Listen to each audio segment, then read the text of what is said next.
Nabinat ako dahil biningbang agad ako ng asawa ko, kahit nakapapanganak ko pa lang. Welcome to my channel, Ate Vine Confession. Kung gusto mo rin mag-share ng kwento mo, mag-send ka na ng letter mo dito. Maraming salamat. Enjoy for watching. Ang masaklap pa ay, Dear Ate Vine, I need to advise, dahil wala po akong ibang mapagsabihan nito. Ako po pala si Milagros, 26 years old, may asawa at isang anak. Aminin ko noong magjowa pa lang kami ni Jerome. Ang asawa ko ay palaban kami sa isa't isa. Halos 4 na taon din kaming magjowa bago kami kinasal. Masyado namin ninamnam ang aming relasyon noon bilang magjowa pa lang. Kahit saan kami napwesto para lang mag-ana-ana, naranasan namin sa public toilet, sa likod ng sagingan, sa likod ng poste, kahit pa sa inuman na nakapuslit kami, lahat ng trip niya sinasabayan ko siya. Dahil mahal ko siya, kahit mabogli si Jerome. Ramdam ko naman na mahal niya ako. Dahil ako lang ang first niya sa lahat, mabait din naman siya. Dahil nakabuo na kami, sabi namin, need na namin lumagay sa tahimik. Yung totoong pamilya na, kaya nagpakasal na kami. 4 na buwan na ang tiyan ko. Palagi pa rin siyang bumibengbang sa akin. Hanggang sa sinabi na ng Obi, na huwag daw muna akong magpaana-ana dahil nai-stress ang katawan ko. Kaya stressful ang pagbubuntis ko. Sabi niya hindi niya kayang maghintay ng matagal bago makaana-ana sa akin, kaya ang ginagawa naman niya, niya sa akin at pag malapit na, gusto niya mga kamay ko pa rin ang magtatrabaho.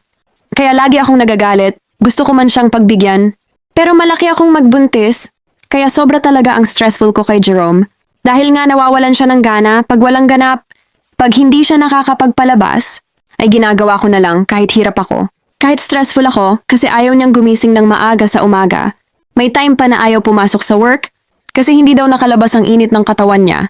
Yun daw kasi ang pampasipag niya. Parang tama nga rin. Dahil pag nakapagpalabas siya, masipag, parang laging hyper. Nagluluto sa umaga at pinapakain ako bago siya pumasok. Pag uwi niya ganun masipag pa rin. Kaya hinayaan ko na lang.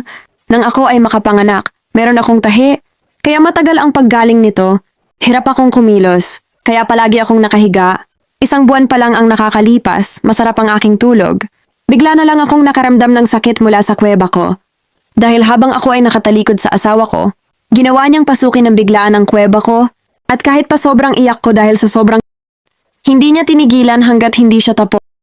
Kaya kinabukasan, dinala ako sa DR, natanggal ang tahi ko at tinahing muli dahil sa trauma ko, ay nagpasundo ako sa kapatid ko at sinabi ko na doon muna kami ni baby sa kanila.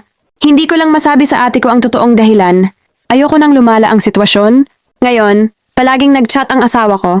Kailan daw kami uwi sa bahay ng anak niya? Pero natatakot na ako sa sobrang hilig niya. Para siyang halimaw sa Ngayon na wala ako.